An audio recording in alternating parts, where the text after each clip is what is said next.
Welcome back everybody to Neutrality Studies. Today, Selamat datang kembali semuanya di Neutrality Studies. Hari ini sekali lagi, kita ditemani oleh teman dan rekan kami, Evarist Bartolo, mantan Menteri Luar Negeri dari negara kepulauan yang indah, Malta. Evarist, selamat datang kembali dan terima kasih banyak atas percakapan ini. Evarist, kamu sebenarnya pernah mengatakan kepada saya bahwa bulan Maret yang sedang kita jalani saat ini adalah bulan di Malta ketika kalian memperingati sesuatu yang penting, penutupan pangkalan militer asing terakhir di pulau itu. Kita akan membahas hal ini dalam konteks tentu saja, Perang Iran. Tetapi bisakah kamu memberi kami sedikit latar belakang tentang mengapa Malta menjadi tuan rumah bagi pangkalan asing sejak awal dan bagaimana akhirnya bisa menutupnya?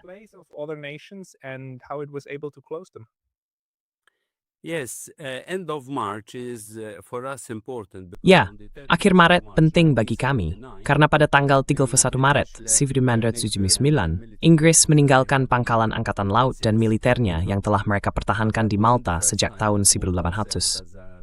Namun, itu bukan pertama kalinya Malta menjadi pangkalan bagi kekuatan asing yang saling bersaing untuk mendapatkan dominasi. Mereka menganggap Malta memiliki posisi strategis yang penting tepat di bawah Sisilia.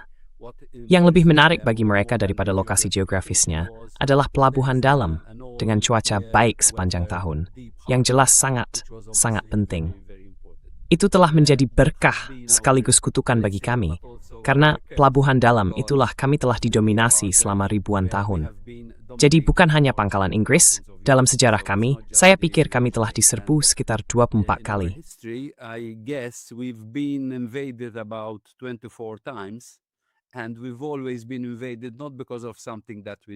Dan kami selalu diserbu, bukan karena sesuatu yang kami lakukan, atau karena kami, sebagai penduduk asli, dianggap sebagai ancaman, tetapi karena kekuatan yang menguasai Malta sebagai pangkalan, jelas merupakan ancaman bagi kekuatan lain di kawasan tersebut.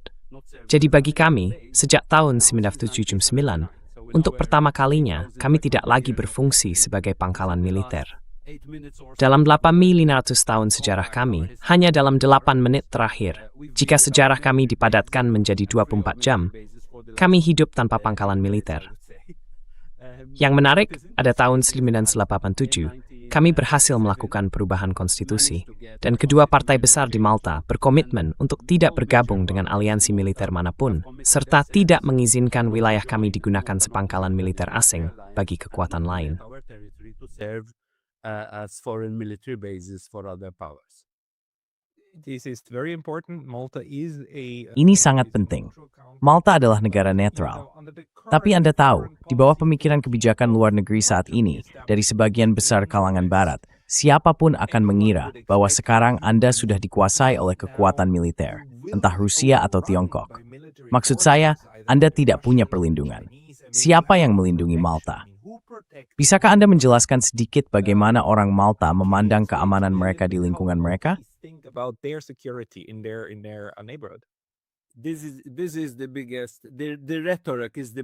Masalah terbesar, menurut saya, adalah retorika. Karena ada persepsi bahwa jika kita tidak memiliki seseorang untuk melindungi kita, kita akan diserang. Namun faktanya, sejarah menunjukkan bahwa kita selalu diserang karena kita berfungsi sebagai pangkalan militer bagi pihak lain. Sendirian, kita tidak bisa mengancam siapapun, dan itu hal yang baik, karena kita memang bukan ancaman. Yang sangat penting bagi kita adalah menolak menjadi pangkalan militer bagi siapapun, dan tidak berpihak pada satu blok atau blok lainnya. Yang menarik, dan saya melihat semakin banyak orang kini siap menerima argumen ini, adalah apa yang terjadi sekarang dalam perang melawan Iran, di mana pangkalan militer bukanlah payung keamanan, melainkan justru penangkal petir, magnet yang menarik rudal dan perang. To attract missiles, to attract war, instead of protecting you, actually you need to be protected. Alih-alih melindungi Anda, sebenarnya Anda perlu dilindungi dari pangkalan-pangkalan militer ini. Jadi, menurut saya, ini adalah salah satu konsekuensi tak terduga dari perang melawan Iran. Hal ini membuat orang di seluruh dunia mulai berpikir ulang.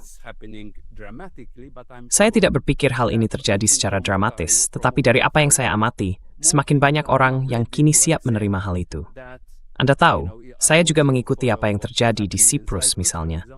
Dan semakin banyak orang di sana yang siap menerima bahwa memiliki pangkalan militer asing di wilayah Anda bukanlah payung keamanan, melainkan magnet yang menimbulkan masalah.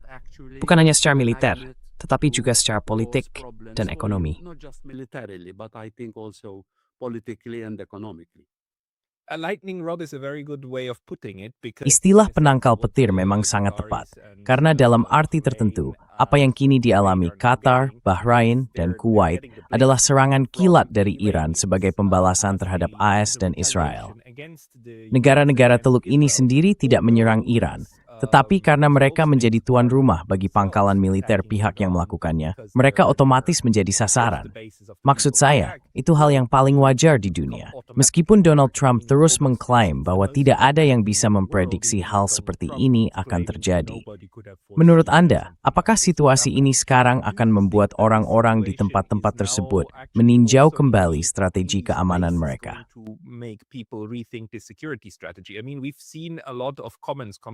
Maksud saya, kita telah melihat banyak komentar dari Arab Saudi yang menyiratkan bahwa mereka sedang mempertimbangkan untuk ikut berperang, bukannya melakukan hal sebaliknya, mengatakan tidak ada lagi pangkalan di Qatar, Kuwait, dan sebagainya.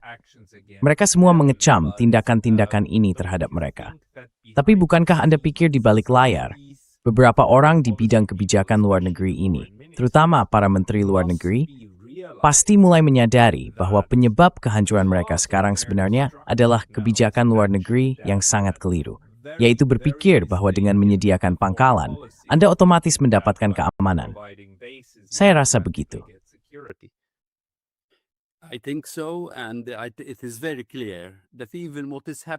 Dan sangat jelas bahwa bahkan apa yang terjadi di Asia, mari kita fokus sedikit pada Korea Selatan, misalnya, di mana pangkalan militer seharusnya ada di sana untuk melindungi mereka dari Tiongkok. Padahal, kenyataannya, jika peralatan dibutuhkan untuk melindungi AS dan Israel, peralatan itu dibawa dari Korea Selatan.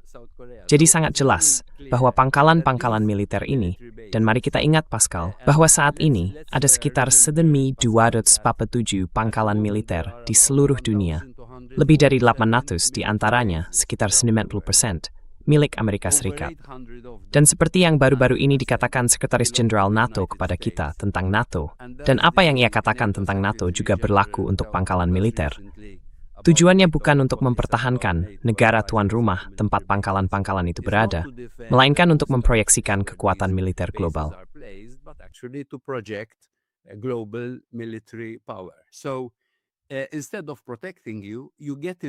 Alih-alih melindungi Anda, sekarang Anda justru terlibat dalam konflik global yang dimiliki oleh kekuatan besar seperti Amerika Serikat. Dan konflik itu, seperti yang Anda tahu, memiliki akar yang sangat dalam dan konsekuensi yang menyakitkan bagi negara-negara yang menampungnya. Dan saya bisa katakan, bahkan dari pengalaman pribadi saya mengenal beberapa di antara mereka, bukan hanya para menteri, tetapi juga orang-orang di tingkat yang lebih tinggi di negara-negara Teluk. Bagaimana mereka berbicara di depan umum, dan kemudian bagaimana mereka berbicara secara pribadi kepada Anda ketika Anda menanyakan pertanyaan-pertanyaan seperti yang baru saja Anda ajukan. Apakah Anda pikir pangkalan-pangkalan itu ada di sini untuk melindungi Anda, atau justru menjadi bahaya dan risiko besar bagi Anda? Dan di depan umum, meskipun sekarang Pretap Mike isi tim slowly, num beberapa mimes ekspresikan seri.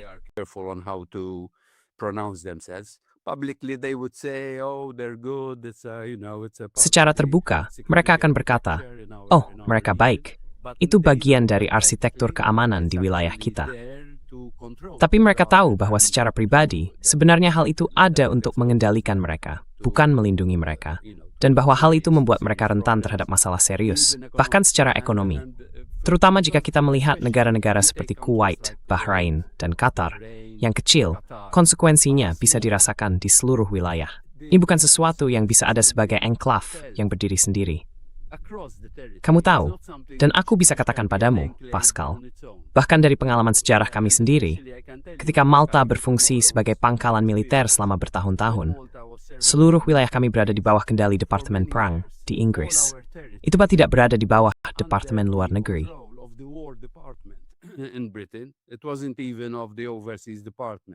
So whatever civil infrastructure project needed to Jadi, be done, apapun proyek infrastruktur sipil yang perlu dilakukan, membangun jalan, memperluas sambungan air, menyediakan listrik, membangun sesuatu, semuanya memerlukan izin dari Departemen Perang.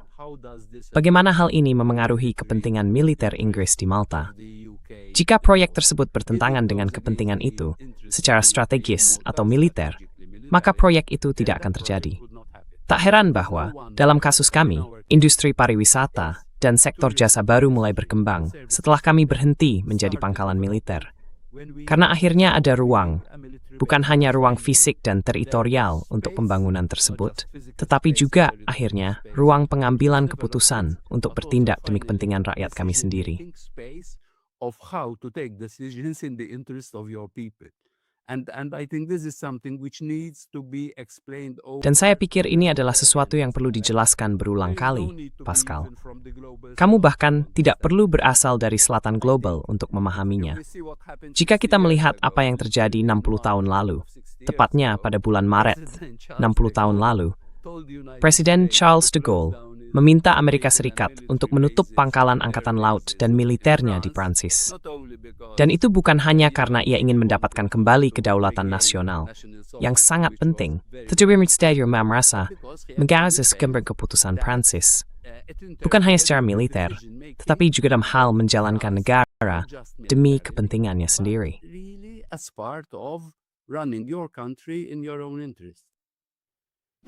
Hey, very brief intermission because I was recently banned from YouTube, and although I'm back, this can happen anytime again. So please consider subscribing not only here, but to my mailing list on Substack. That's pascalotta.substack.com. The link's going to be in the description below, and now back to the video.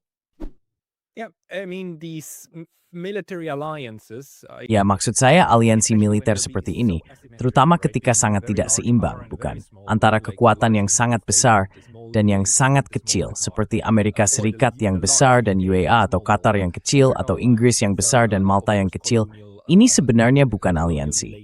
Ini tentu saja adalah hubungan kolonial. Dan sebenarnya dalam kasus Malta, Malta dulu merupakan koloni Inggris, bukan? Kemudian memperoleh kemerdekaannya. Tapi menurutmu, mengapa seluruh strategi ini sekarang berada di bawah tekanan? Maksud, proses dekolonisasi, setidaknya sejak 1945, seharusnya secara hard theory bergerak ke arah itu. At least in theory supposed to go there, and we know that, like, let's say in the UAE and so on. Dan kita tahu bahwa katakanlah di UAE dan negara-negara Teluk lainnya ada gagasan tentang quid pro quo, bukan? Keamanan sebagai imbalan atas pangkalan, dan pada dasarnya penyerahan diri terhadap apa yang sebenarnya diinginkan kekuatan asing itu. Kita tahu logika yang sama berlaku di Jepang. Dan ini bukan rahasia, bukan teori. Maksud saya, perjanjian keamanan tahun 1953 yang pertama kali menetapkan bahwa AS dapat membuka pangkalan, dan kemudian revisinya di Bidauer yang masih menempuh selaku hingga sekarang, dengan sangat jelas menyatakan, baiklah, AS, kalian mendapatkan pangkalan. Sebagai gantinya, kami mendapatkan keamanan. Dan kita tidak mendapatkannya. In return, we get security, and we don't. The Japanese, I mean, get security, and they don't. Orang Jepang, maksud saya, mendapatkan keamanan. Dan kemudian mereka bisa fokus pada pembangunan ekonomi, alih-alih pembangunan militer yang menguntungkan kedua belah pihak. Dan itu saja, sebenarnya berhasil dengan baik, setidaknya bagi Jepang, dan bisa dibilang juga bagi negara-negara Teluk untuk beberapa waktu. Namun sekarang, hal itu telah menjadi beban, dan saya benar-benar yakin hal itu juga akan menjadi beban bagi Jepang. Itu juga akan menjadi beban bagi Filipina. Menurut Anda, apakah apa yang sedang terjadi saat ini akan menjadi sinyal bagi negara-negara lain untuk meninjau kembali strategi tersebut? Atau justru akan memperkuat gagasan bahwa kita membutuhkan lebih banyak pangkalan AS untuk menghalangi pihak lain? In order to deter the other one. No, I think deep questions are being asked, and they will. Tidak, saya pikir pertanyaan-pertanyaan mendalam sedang diajukan, dan jumlahnya akan terus meningkat, setidaknya karena 3 alasan, militer, politik, dan ekonomi. Ada sesuatu yang sedang terjadi, yang menurut saya sangat menarik dan, sejauh yang saya tahu, belum benar-benar disorot, yaitu teknologi rudal dan drone yang dikembangkan Iran sebenarnya membuat pangkalan-pangkalan ini menjadi usang. Benar kan? Karena mereka seperti kapal induk yang berlabuh di darat. Dan kita tahu bahwa AS menjadi kapal induk dan angkatan lautnya tetap juara Iran karena telusuri dan drone tersebut. Net tue menisusi pertespiran timiding. Now, this is very interesting because I think this is a new development, and I'm sure that even militarily, Dan saya yakin bahwa bahkan secara militer, bahkan mereka yang mendukung perang, dan mereka yang mendapatkan keuntungan dari perang, akan harus memikirkan kembali keberadaan pangkalan militer, karena alasan yang sangat sederhana. Pangkalan-pangkalan itu kini menjadi sangat rentan terhadap teknologi drone dan rudal, baik hipersonik maupun balistik. Biaya untuk menyerang pangkalan militer lebih murah daripada untuk mempertahankannya. Yang menarik sekarang adalah bahwa drone dan rudal yang digunakan Iran dengan biaya jauh lebih rendah dibandingkan pengeluaran AS, sebenarnya membuat saya ulangi, biaya untuk menyerang pangkalan-pangkalan ini, yang kini lebih rentan, menjadi lebih murah daripada untuk mempertahankannya.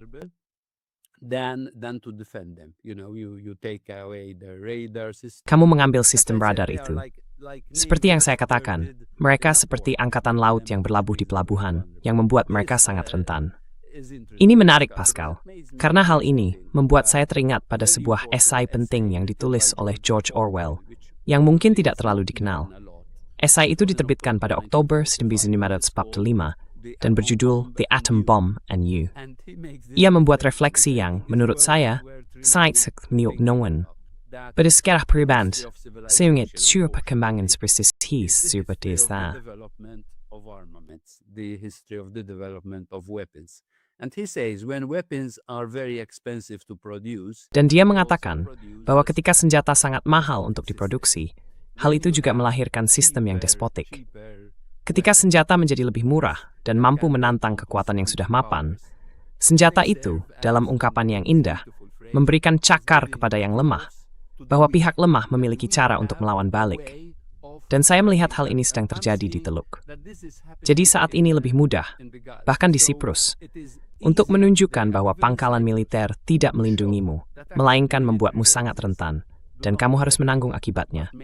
Dan dalam hal ini, menarik bahwa sebelum perang melawan Iran, Presiden Trump sebenarnya mengatakan kepada negara-negara Teluk, dengarkan, pangkalan-pangkalan ini bukan lembaga amal. Kalian harus membayarnya.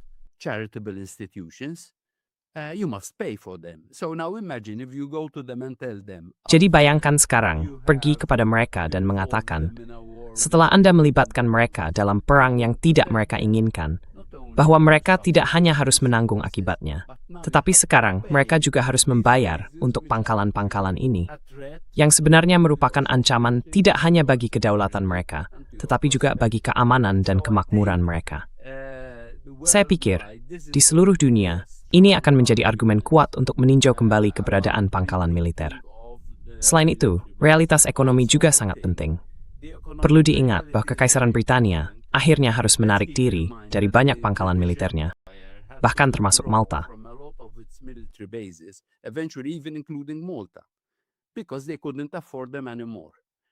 Karena mereka sudah tidak mampu lagi membiayainya.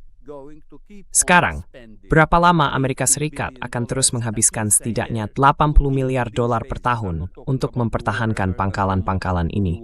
Saya tidak sedang membicarakan upaya perang atau berapa biaya perang di Iran.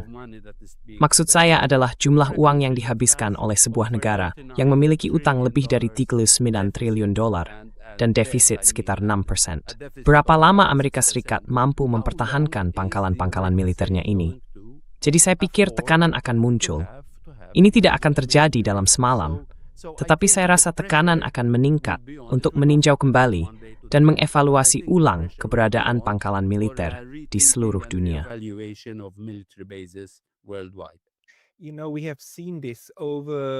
Kamu tahu, kita telah melihat hal ini selama berabad-abad, terutama dalam peperangan Laut Eropa, berulang kali. Dan hal yang persis terjadi sekarang ini, dan pemikiran di balik tindakan Malta yang sebenarnya berusaha mengusir Inggris dan menutup semua pangkalan, adalah alasan mengapa, dalam hukum internasional, kita memiliki satu cabang hukum yang disebut hukum kenetralan. Hukum itu menyatakan dengan tegas bahwa jika suatu negara ingin mengklaim netralitas, maka negara tersebut tidak boleh membantu salah satu pihak militer, tidak boleh menampungnya, tidak boleh memiliki pangkalan, dan bahkan infrastruktur telekomunikasinya, menurut Konvensi Den Haag, tidak boleh digunakan oleh mereka. Karena jika kamu membukanya untuk salah satu dari dua pihak, secara alami pihak lainnya akan menyerangmu. Secara alami. Naturally the other one will shoot at you. Naturally. And actually this logic is so. Dan sebenarnya, logika ini sudah sangat dipahami, hingga bahkan tertuang dalam Konvensi Den Haag, karena memang begitu jelas, bukan, bahwa itulah yang sedang terjadi. Namun entah mengapa, selama Perang Dingin, dan kemudian dalam 30 tahun masa unipolaritas, kita berhasil menimpanya dengan logika yang keliru, yang sebenarnya tidak berfungsi. Gagasan bahwa pangkalan-pangkalan ini entah bagaimana menghasilkan begitu banyak keamanan. Dan poin-poin yang baru saja Anda sampaikan sangat-sangat penting. Pertanyaan saya kepada Anda, juga sebagai seseorang yang pernah bekerja dengan orang-orang dari Teluk dan sebagai profesional kebijakan, sebagai Menteri Luar Negeri, menurut Anda, berapa lama lagi sampai UAE, Qatar, Bahrain, mungkin bahkan Arab Saudi, mulai di balik layar berbicara dengan Iran? Karena kita sudah pernah melihat hal seperti ini sebelumnya.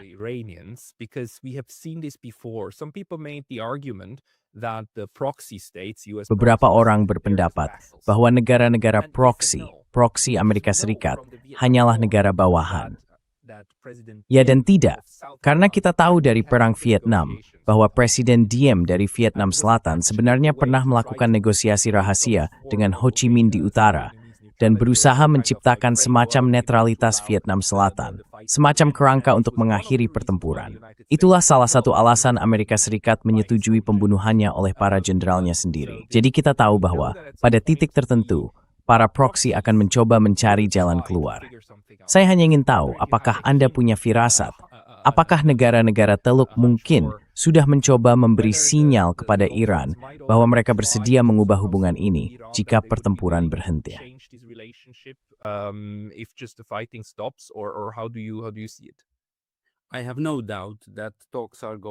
Saya tidak ragu bahwa pembicaraan sedang berlangsung secara informal di balik layar, tetapi hal itu berbeda dari satu negara ke negara lain.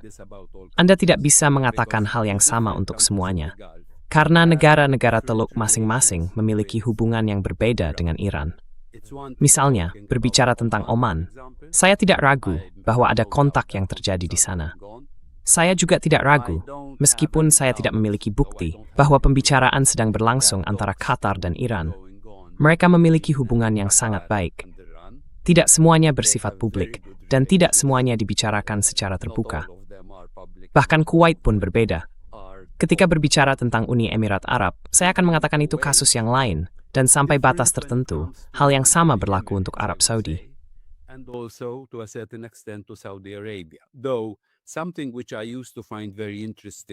Sesuatu yang dulu saya anggap sangat menarik adalah ketika saya bertanya kepada mereka, secara rahasia dan pribadi, berbicara dengan rekan-rekan saya. Jadi, bagaimana kalian mengelola hubungan dengan AS, dengan Tiongkok, dengan Rusia pada saat yang sama? Apakah kalian merasa tertekan untuk benar-benar berpihak sepenuhnya pada satu kekuatan melawan yang lain? Pada saat itu, mereka masih bisa memiliki hubungan ekonomi parik turn dengan Tiongkok, sambil mempertahankan yang disebut ada 29 Angkau-Frik dari Demakman of Ushain. David Terabia Straits to Achis, doa kami menjual minyak kami, kapal belum jual LNG, kami silong mengimpor barang-barang. We need to import things, and the US cannot obviously satisfy all these different. Dan Amerika Serikat jelas tidak dapat memenuhi semua keberbedaan ini.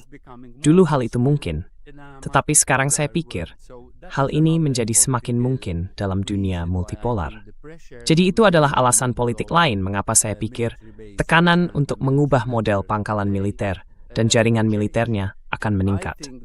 Saya percaya akan ada lebih sedikit pangkalan militer di masa depan, bahkan di Teluk. Itu tidak serta-merta berarti kekuatan besar Amerika Serikat tidak akan tetap berusaha untuk mengendalikan wilayah tersebut. Hanya saja caranya akan berbeda. Jelas, ketika berbicara tentang Uni Emirat Arab, situasinya berbeda, Pascal. Hubungan antara Uni Emirat Arab dan Israel bersifat simbiotik. Hubungan itu jauh melampaui Abraham Accords. Is symbiotic. It goes much more. Really, it goes much more than the Abraham Accords. If you were to study, Itzantem pot sas memiliki perusahaan-perusahaan di Emirat dalam kompleks institusi terkait Israels. Embrace doing this. you would be shocked. Really? So- Serius, Merkers lumayan di level dan Qatar tenusin, tapi mereka kritis terhadap Israel. Critical of Israel, but No. Tidak.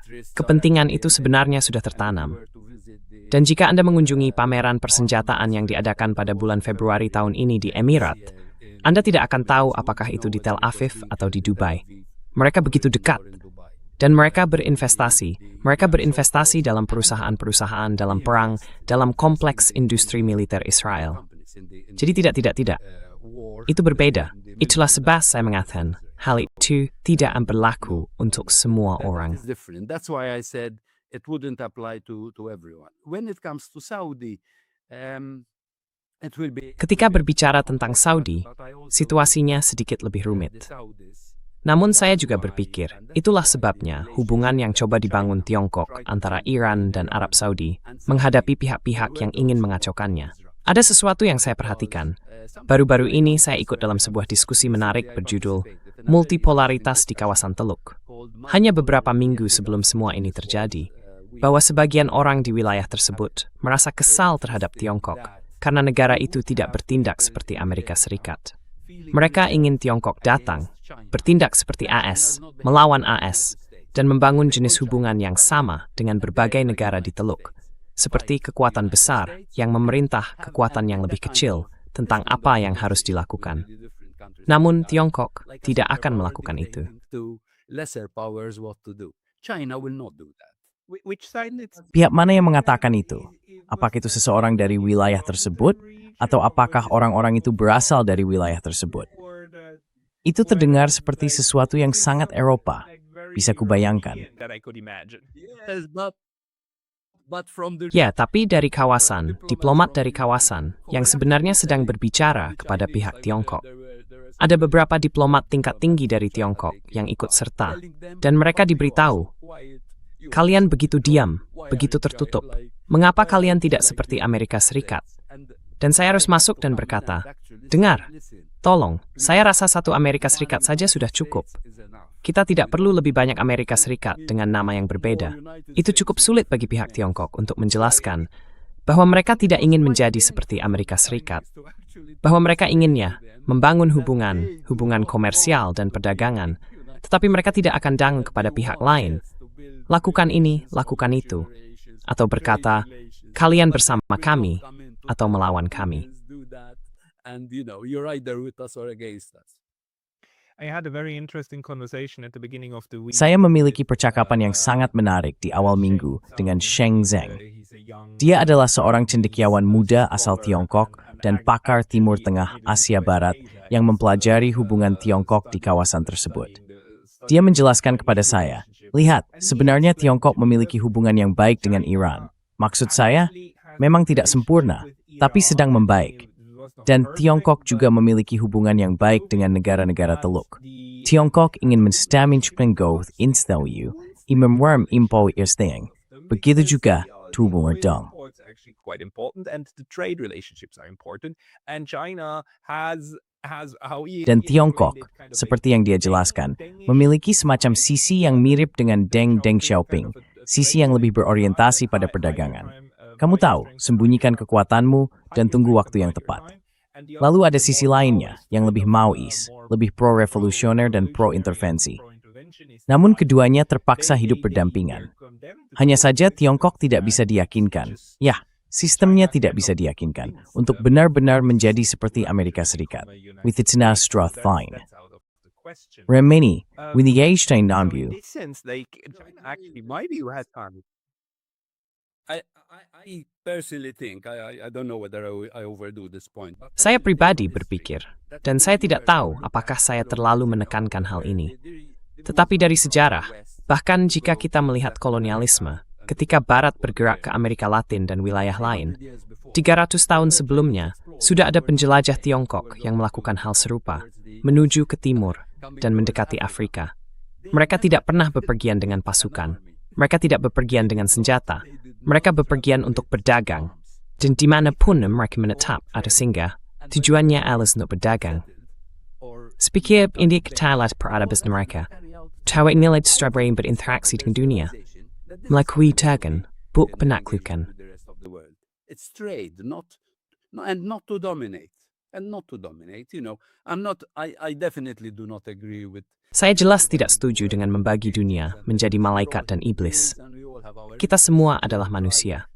Kita semua memiliki kepentingan masing-masing, dan kita semua berusaha melakukan yang terbaik untuk diri kita sendiri. Namun, saya percaya ada semacam budaya dominasi di Barat yang tidak kita temukan di peradaban lain. Dan saya benar-benar berharap, dan sebenarnya, dalam salah satu diskusi yang saya hadiri di Shanghai, ketika saya diundang untuk berbicara di sebuah pertemuan CSO Shanghai, saya berkata, tolong baca Animal Farm. Pada akhirnya, ketika para babi menggulingkan manusia, pada satu titik, kamu tidak bisa lagi membedakan siapa babi dan siapa manusia. Dan saya berkata, tolong, jangan menjadi seperti mereka yang mendominasi dunia. That, are dominating the world. Have a different presence. I don't think they need it. Kau tahu, mereka memiliki kehadiran yang berbeda. Aku tidak berpikir mereka membutuhkan kata-kataku, tapi aku rasa ini memang berbeda. Dan menarik untuk melihat bagaimana negara-negara yang berbeda ini kini akan mengembangkan hubungan mereka dengan India, dengan Rusia, dengan Tiongkok, dengan Brasil, dan tentu saja jenis hubungan baru dengan Iran. Negara-negara ini melakukannya dengan sengaja, bukan karena mereka ingin menentang negara lain. Mereka ingin, aku yakin dengan apa yang kukatakan, mereka ingin menjalin hubungan dengan sebanyak mungkin negara yang berbeda, dan dengan sebanyak mungkin kekuatan yang berbeda. Justru Amerika Serikat yang memaksakan pada mereka apa yang harus dilakukan, dengan siapa harus bersekutu, dan siapa yang harus diikuti, yaitu dirinya sendiri.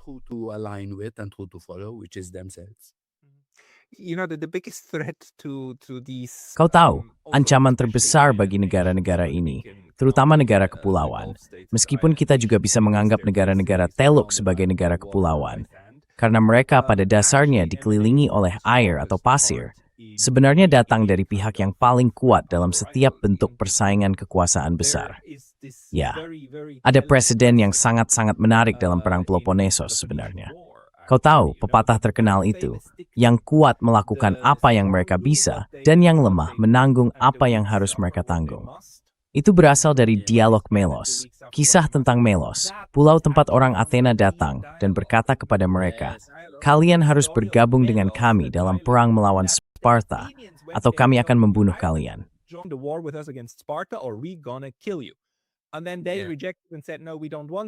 Lalu mereka menolaknya dan berkata, tidak, kami tidak mau. Mereka sebenarnya memberikan definisi yang indah tentang netralitas. Bukankah lebih baik jika kami menjadi teman bagi kalian dan tidak bermusuhan dengan siapapun?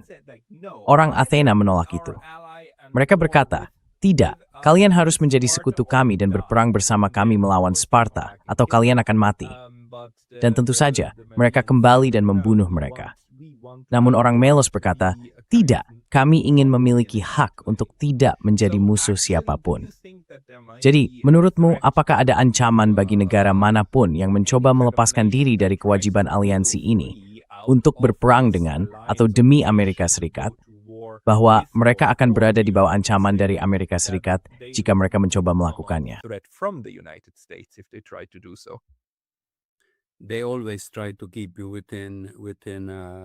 Mereka selalu berusaha menjaga agar kamu tetap berada dalam lingkaran mereka. Bukan hanya lingkaran pengaruh, tetapi juga lingkaran kendali. Dan menariknya, bahkan jika kita melihat apa yang terjadi setelah pembentukan NATO dan kemudian Pakta Warsawa, aliansi-aliansi itu, alih-alih saling berhadapan atau saling mengimbangi, justru berfungsi untuk mengendalikan anggota blok masing-masing. Itulah sebabnya misalnya, De Gaulle merasa perlu mengatakan ke NATO dan Amerika Serikat untuk keluar dari Prancis. Karena ia ingin Prancis memiliki ruang untuk bermanuver dan memegang kendali atas nasib serta proses pengambilan keputusannya sendiri. Lihat saja Italia. Its own decision-making process. Look at Italy. I am sure, and I can tell you from even personal experience. Saya yakin, dan saya bisa katakan berdasar pengalaman pribadi, apakah kamu percaya bahwa Italia sebenarnya akan senang menjadi negara netral dan tidak menjadi bagian dari NATO? Tapi mereka terikat dalam blok itu. Saya yakin itulah salah satu alasan mengapa para politisi di Italia, kiri, kanan, bahkan tengah kiri dan tengah kanan, membantu Malta menjadi netral, karena kami sedikit seperti superego mereka. Mereka menyukai apa yang kami lakukan, karena mereka ingin melakukannya sendiri. Memiliki semacam hubungan dengan dunia Arab, dengan Mediterania, dengan Afrika, berusaha berteman dengan semua pihak, alih-alih terjebak dalam satu blok. Tapi orang Amerika tidak mengizinkan mereka melakukan itu. Dan itulah sebabnya mereka banyak, sungguh banyak, ikut campur dalam politik Italia. A lot in Italian politics. I would say even to the extent of taking out people. Saya akan mengatakan, bahkan sampai pada tingkat menyingkirkan orang-orang seperti Moro, yang menginginkan Italia memiliki kehadiran yang lebih besar, bukan sebagai bawahan, bukan berperan sebagai vasal, tetapi sebagai negara berdaulat. Sekali lagi, ini bukan tentang menentang Amerika Serikat, melainkan tentang keinginan untuk menjalin hubungan baik pada masa itu dengan Uni Soviet, dengan Tiongkok, dengan Afrika, dengan dunia Arab. Namun ya, mereka tidak menyukai hal itu. Sekarang, jika kita melihat Uni Soviet, hal yang sama terjadi di Hongaria, di Praha. Kamu tahu, mereka menginvasi untuk memastikan agar mereka didisiplinkan dan tetap berada dalam blok tersebut. Jadi ya, kekuatan besar akan melakukan segala cara untuk menjaga agar kamu tetap berada di bawah kendali mereka. All they can to keep you under their control. Yeah, but Ya, tapi pengamatanmu tentang biaya pangkalan-pangkalan ini sebenarnya bisa mengubah perhitungannya. Jelas bukan di Eropa. Maksudku, aku cukup yakin bahwa AS bersedia melangkah sangat-sangat jauh, termasuk menggunakan kekerasan terhadap ancaman terbesar bagi NATO, yang bukan Rusia. Rusia sebenarnya sangat nyaman dalam narasi itu. Ancaman terbesar adalah netralisme. Jika seseorang tiba-tiba mendapat ide, "Hey, bagaimana kalau aku keluar saja dari blok ini?" Bukan bergabung dengan Rusia, tapi sekadar keluar dari blok. Itu akan menjadi bencana bagi siapapun di pihak NATO yang benar-benar mencoba melakukannya. Tentu saja, sama seperti halnya yang terjadi pada Imre Nagy ketika ia mencoba membawa Hongaria keluar dari Pakta Warsawa.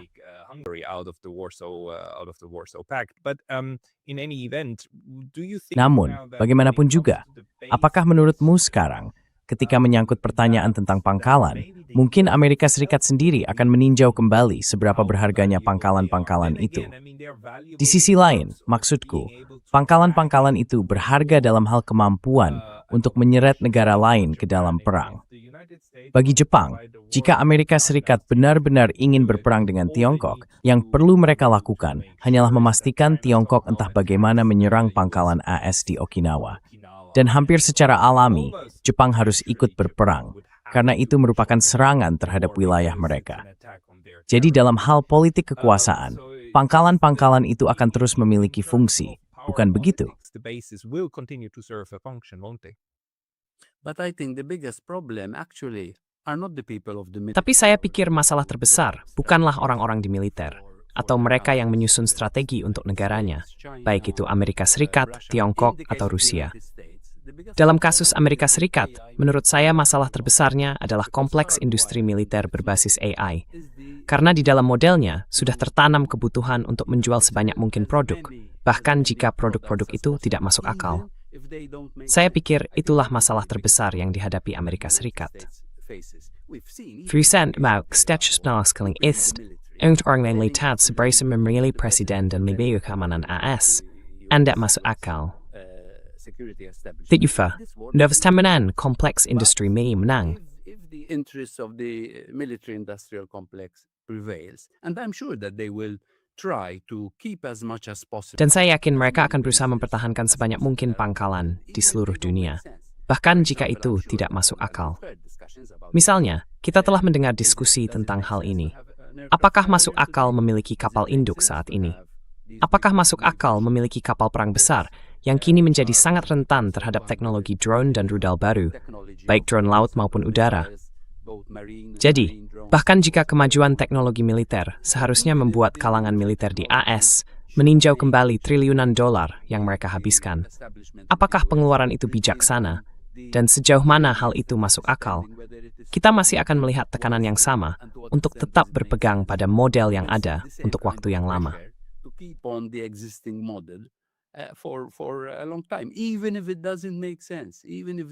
Bahkan jika itu tidak masuk akal, bahkan jika pangkalan-pangkalan itu tidak masuk akal, bahkan secara militer, mereka akan berusaha mempertahankannya. Menurut saya, yang akan terjadi adalah mereka juga akan mencoba mengubah model keterlibatan dan cara mempertahankan kendali. Karena saya bisa katakan padamu, Pascal, pada saat yang sama, ketika di Malta, kita akan memperingati penutupan pangkalan Inggris. Telah ada banyak upaya dari NATO dan terutama dari AS untuk tetap menjaga Malta di bawah kendali dan melibatkan tentara kecil serta aparat keamanan yang kita miliki. Misalnya, dengan menjual perangkat lunak mereka atau melibatkan kita dalam program pelatihan. Itu juga merupakan cara yang lembut, pendekatan yang halus, tetapi tetap membuatmu berada di bawah kendali.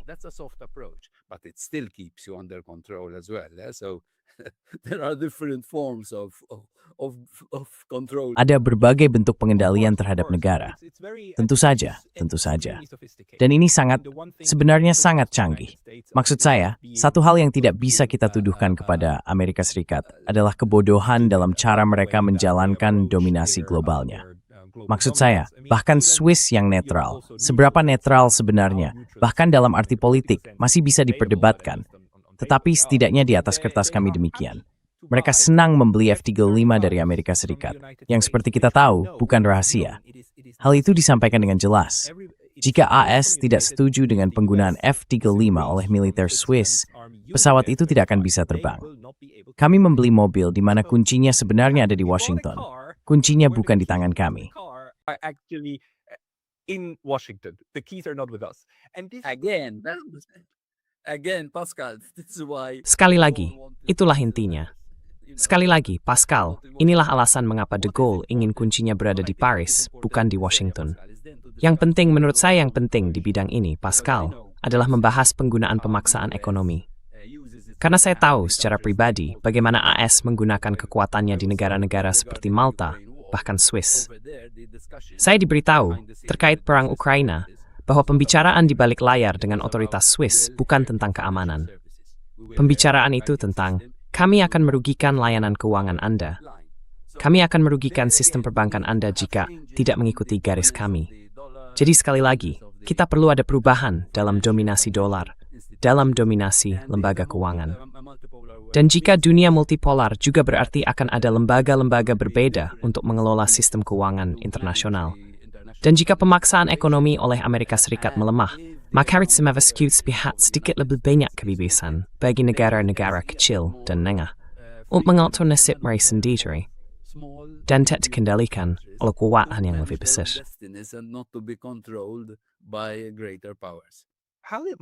Bagaimana Malta melakukannya? Bagaimana Malta bisa melepaskan diri dari pelukan Inggris dan secara tidak langsung dari seluruh lingkup NATO? Bagaimana itu bisa terjadi? Bagaimana mereka berhasil? How did it succeed? Well, historically, we have to pay. Nah, secara historis, kita harus memberi penghormatan kepada sosok seperti Dom Mintoff. Dom Mintoff yang menjadi Perdana Menteri selama bertahun-tahun. Dia adalah Lee Kuan Yew kita, Pascal. Dia seorang negarawan, dia mencintai Malta, dan semboyannya adalah Malta yang utama, Malta di atas segalanya.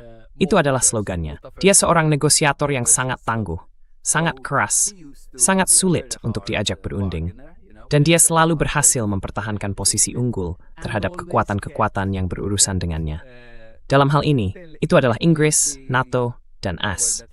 Bahkan jika kita melihat dokumen-dokumen rahasia, kita bisa melihat bagaimana Nixon dan Kissinger khawatir bahwa Malta akan jatuh ke dalam lingkup pengaruh bukan Uni Soviet, meskipun itu yang dikatakan secara publik, melainkan Libya.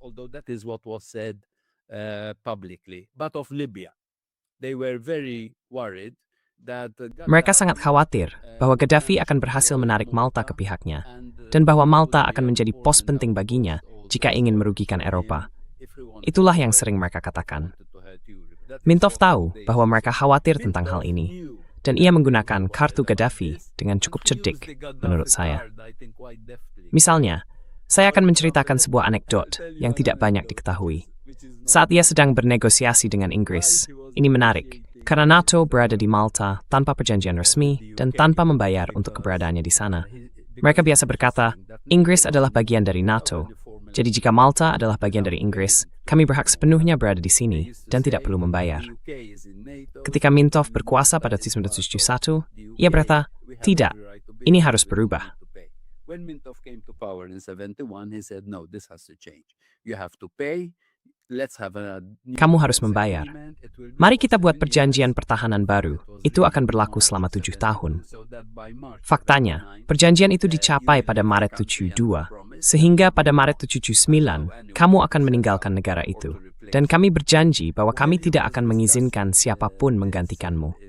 Sementara ia membahas hal ini di London, ia biasa mengirim wakil Perdana Menterinya ke Tripoli pada malam hari. Mereka akan berbincang lewat telepon dalam bahasa Malta, dengan sadar bahwa MI6 akan mendengarkan. Dari Tripoli, wakil Perdana Menteri itu terus mengatakannya, jangan buang waktu bernegosiasi dengan Inggris soal hal-hal ini. Gaddafi bersedia memberimu segalanya. Gaddafi is willing to give you everything. Don't waste time. So Mintov would go back. Jangan buang waktu. Jadi Mintov akan kembali dan mendengarkan. Dan ketika aku memberitahumu ini, wakil Perdana Menteri itu sebenarnya tidak membicarakan apapun dengan Gaddafi. Semuanya hanya gertakan. Pagi harinya, dia akan datang ke sana sambil tersenyum, berusaha menegosiasikan kesepakatan yang sulit. Dari pihak Inggris, mereka akan berkata, tapi kamu pasti punya sesuatu yang disembunyikan. Kenapa kamu mendorong kami sampai ke tepi jurang? Kami yakin Gaddafi siap memberimu uang. Dan mereka akan berkata, tidak. Jadi dia membuat mereka terus menebak. Dan karena itu, dia berhasil menegosiasikan kesepakatan yang keras. Yang sangat menarik adalah, setelah negosiasi selesai, dan dia berhasil mendapatkan perjanjian yang jauh lebih baik, yang menyatakan bahwa mereka akan pergi pada tahun 1979, dia langsung berangkat ke Beijing, yang saat itu masih disebut Peking. Beijing, at that time Peking. And that took them completely by surprise. Dan hal itu benar-benar mengejutkan mereka, karena bahkan para intelijen mereka pun tidak menyadari bahwa dia sedang merencanakan kunjungan ke Tiongkok setelah kesepakatan tercapai. Dia tidak pergi ke Moskow. Jelas, dia tidak ingin Malta jatuh ke dalam pengaruh Soviet. Tapi dia pergi ke Tiongkok, dan Tiongkok siap membantu. Dia melihat bahwa Tiongkok bisa membantu, meskipun ini terjadi pada awal tahun 1970-an, ketika Tiongkok belum menjadi kekuatan seperti sekarang. Dia tahu Tiongkok akan mampu membantu, dan Tiongkok tidak memiliki armada untuk datang ke Malta dan menyerangnya. Jadi inilah caranya bernegosiasi dengan berbagai kekuatan untuk mendapatkan yang terbagi Malta. Menurut saya, itu adalah pendekatan yang sangat cerdas dan strategis. Sayangnya, pemimpin seperti itu kini sangat langka. Extremely short supply these days. Sangat langka akhir-akhir ini. Jika kita bisa membicarakan periode ini, maksud saya akan mengatakan Finlandia mengalami masa yang sangat mirip, ya, dengan siapa namanya? Pemimpin Finlandia itu, Kekkonen, Urho Kekkonen. Ya, Urho Kekkonen melakukan hal yang sangat mirip dengan Soviet. Dia sangat bersenang-senang, tahu kan? Dia sangat bersenang-senang di Swedia. Dia juga punya brand, tahu kan? Ya, dan bahkan di Italia ada orang seperti Moro yang memiliki pendekatan berbeda. Intinya adalah bahwa selama 50 tahun terakhir, saya akan mengatakan bahwa AS telah membina berbagai lembaga pemikir, sekolah kebijakan luar negeri, dan semacamnya. Dan WEF, mereka berhasil menyingkirkan kecenderungan kedaulatan semacam itu. Bahkan yang berhaluan kiri, cara berpikir tentang apa yang baik bagi bangsa. Jadi kita tidak memiliki hal itu lagi. Tapi pertanyaan saya adalah, betapa forte to membangi di Tesing justru akan mendorong MITS munculnya cara berpikir seperti itu. Mari kita lihat contoh Cyprus. Let's take the example of Cyprus. Cyprus' greatest problem is that they still are. Masalah yang lebih besar bagi Cyprus adalah bahwa pulau itu masih terbelah antara dua sekutu NATO, pada dasarnya pihak Yunani dan pihak Turki. Lalu, untuk menambah kerumitan, ada pangkalan militer Inggris di sana yang digunakan oleh NATO dan, secara tidak langsung, oleh Amerika Serikat. Pangkalan-pangkalan itu berada sangat dekat dengan Israel, Gaza, dan dengan demikian seluruh Timur Tengah. Dan mereka terkena serangan bom. Memakai sepikir hal ini ispense pos-pos-pos part of ports ball. Nua, mungkin kita punya strauss dan ingin thobang emsai. We might have a bigger problem than we thought. Yes, because when the treaty to give Ya, karena ketika perjanjian untuk memberikan kemerdekaan kepada Siprus dinegosiasikan pada tahun 1960, syarat untuk memberikan kemerdekaan adalah bahwa di Akrotiri dan Dekelia, mereka akan memiliki pangkalan berdaulat. Praktis ukuran Malta, sekitar 99 mil persegi.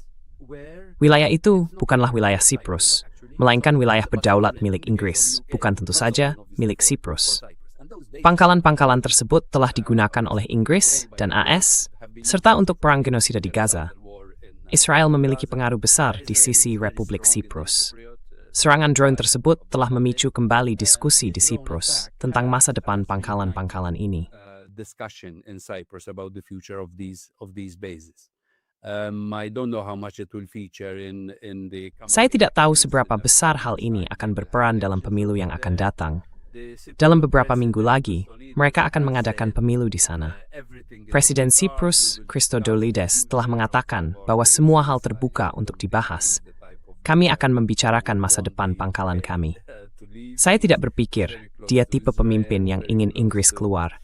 Dia sangat dekat dengan Israel, sangat dekat dengan kepemimpinan Uni Eropa. Jadi saya tidak melihatnya sebagai pemimpin yang ingin memisahkan Siprus dari sini.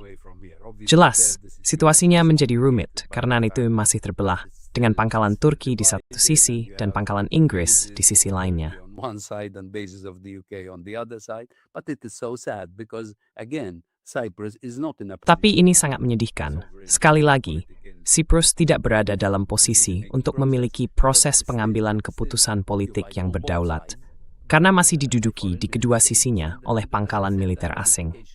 Dan seperti yang saya katakan, hal itu memiliki implikasi bagi mereka yang melampaui ranah militer.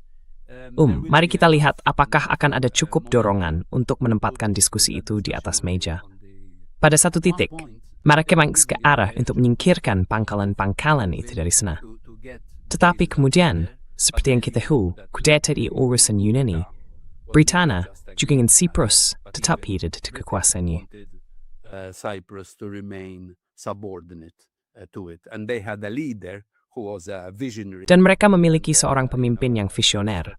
Dan, seperti yang kita tahu, seorang pemimpin strategis dalam diri Makarios, Uskup Agung Makarios, yang sebenarnya harus melarikan diri demi menyelamatkan nyawanya.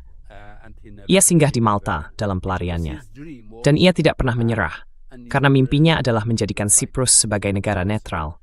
Namun, ia menjadi penghalang bagi kepentingan tertentu. Apa yang kita lihat menurut saya dalam 8 tahun terakhir adalah sebuah proses dekolonisasi, tetapi pada saat yang sama juga proses rekolonisasi dalam bentuk yang berbeda.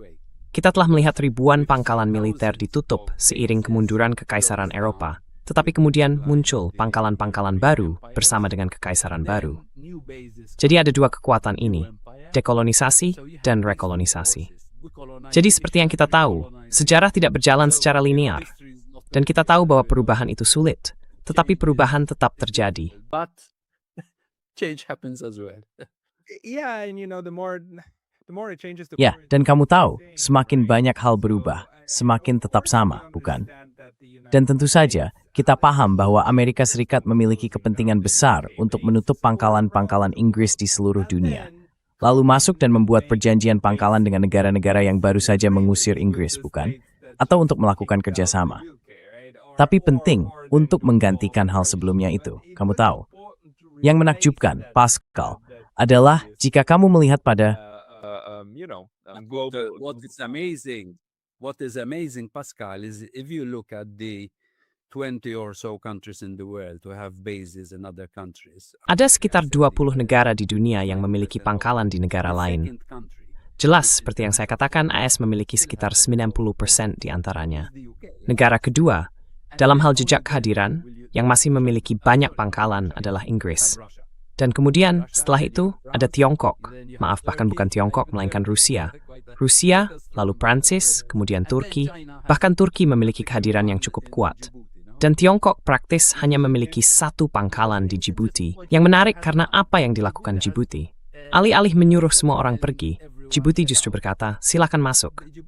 Jadi saya pikir ada AS, ada Prancis, ada Tiongkok, ada Italia. Itu juga menarik, sebuah model yang berbeda. So that's interesting as well. That's a different model.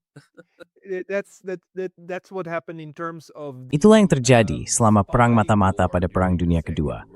Swiss dan Swedia yang netral tidak berkata kepada semua orang, singkirkan mata-mata kalian, usir mereka. Mereka berkata, kalian ingin memiliki mata-mata di kedutaan kalian. Tentu siapapun boleh datang. Visa akan diberikan. Berikan saja visa kepada semua orang. Dan kita tahu mereka melakukan kegiatan mata-mata. Jelas mereka melakukannya. Dan sebenarnya itu hal yang baik. Is the två Prenbug-Tangs Taubesfrud and Tino's immune Nebrobrine Stathen. Information sharing actually on different levels. Jai Shankar, the Indian. Jai Shankar, Menteri Luar Negeri India, menyebutnya multi-alignment. Ini bukan model non-alignment, tetapi tentang menempat diri agar memilih mungkin teman dan hubungan baik. Yeah. But successful multi-alignment also demands. Namun, keberhasilan dalam melakukan multi penyelarasan juga menuntut kemampuan untuk tidak hanya mengatakan ya kepada semua orang, tetapi juga mengatakan tidak kepada semua orang. Dan hal itu bisa mendorongmu sampai ke ambang batas. Maksud saya, kamu harus mampu melakukan keduanya. Kamu tahu, ada satu hal lagi. Saya bertanya-tanya berapa lama waktu yang dibutuhkan sampai pelajaran ini benar-benar dipahami di sebagian besar dunia. Karena kejahatan terbesar menurut saya, dia stay tuned Hesburg Airport, Centrabri Neutralitas Jovsmai menjadi Mustomair. Pada tahun 2014, Bu Presiden Okoritio pro-Rusia diusir. Ukrainian president that was chased away, it was a pro-neutralist Itu adalah presiden yang berpihak pada netralitas. Dan Anda membuat Ukraina tidak mungkin benar-benar memiliki netralitas yang berfungsi. Akibatnya, negara itu menjadi medan pertempuran, menjadi ajang perang. Sekarang kita melihat hal yang sama terulang di Timur Tengah, hanya dengan konfigurasi yang berbeda. Tapi Anda bisa melihatnya berulang kali. Bagaimana Anda membuat negara-negara kecil yang bukan negara bawahan ini tidak bisa menjaga keseimbangan, bukan? Tidak bisa berfungsi sebagai penyangga. Saya bertanya-tanya, berapa lama waktu yang dibutuhkan sampai hal benar disadari di banyak ibu kota?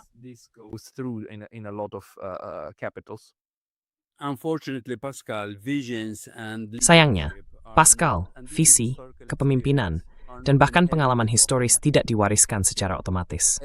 Setiap generasi harus belajar dengan biayanya sendiri. Dan sayangnya, saya pikir generasi baru, bahkan yang saya lihat di Eropa, belum mempelajari pelajaran sejarah dari masa lalu. Selain itu, saya rasa, dengan sedih, mereka bahkan tidak mengenal sejarah mereka sendiri. Mereka bahkan tidak mengenal masa lalu mereka sendiri. Jadi, bagaimana bisa belajar dari masa lalu jika mereka tidak mengenal masa lalunya? Dan saya berbicara bahkan tentang para menteri dan perdana menteri yang memegang posisi penting dalam kekuasaan dan pengambilan keputusan, namun mereka tidak tahu sejarah negaranya sendiri. Jadi, mereka belum belajar darinya.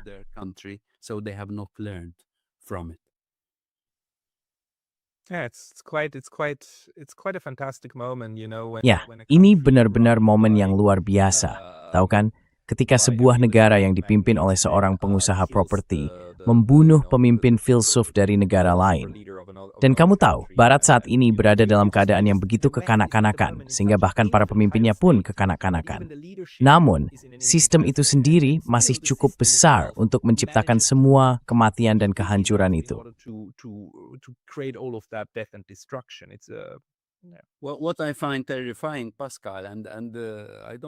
Yang membuatku ngeri, Pascal, dan aku tidak merasa berlebihan saat mengatakannya, adalah seolah-olah kita kembali ke zaman perompakan. Jika kamu mempelajari abad ke-16 dan ke-17, sebelum perjanjian Westphalia dan pembentukan semacam hukum internasional untuk mengatur hubungan antar negara, ketika para perompak berkuasa dan siapa yang kuat, dia yang benar menguasai lautan. Sungguh menakutkan betapa banyak kesamaan yang kita miliki dengan masa itu sekarang. Kamu masuk, menangkap pemimpin negara lain, membawa lagi. Kamu berkata, oh Kuba, aku yang akan memutuskan apa yang akan kulakukan dengan Kuba. Aku akan mengambil alihnya. Ada Nicaragua, ada negara lain yang akan punya hati. Maksudku, ini menakutkan. Ini membawa kita mundur ke masa lalu. This is frightening. It's taking us back. The mind-boggling thing Hal ini membuat saya tercengeng bahwa masih mungkin untuk menyajikan hal ini kepada publik Balt Kual sebagai dari opsi disebut tertinin basis Andor. international order. I mean, there Maksud saya, masa suka growing thrice this wolf. believe this. I think they're Saya rasa berjumpa ke sekarang listener sedikit, tapi harus cukup baik with Cape, Tura Cairns Ford, Pin Ethics Bye. We're still the good guys. Eftersom this business wraith. That. Well, my friend, thank you very much. Baiklah, temanku, terima kasih banyak, Efris. Itu adalah diskusi yang sangat bagus dan pengamatan yang sangat penting tentang negara-negara ini. Jadi, jika orang ingin mengikuti kamu, mereka bisa menemukanmu di Times of Malta, bukan? Di sanalah kamu menulis. Ya. Dan seperti yang sudah kukatakan terakhir kali, aku berharap saat kita bertemu lagi nanti, aku sudah punya Substack sendiri juga.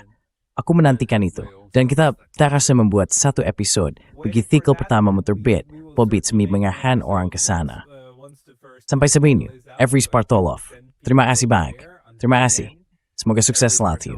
Thank you very much. Thank you. All the best.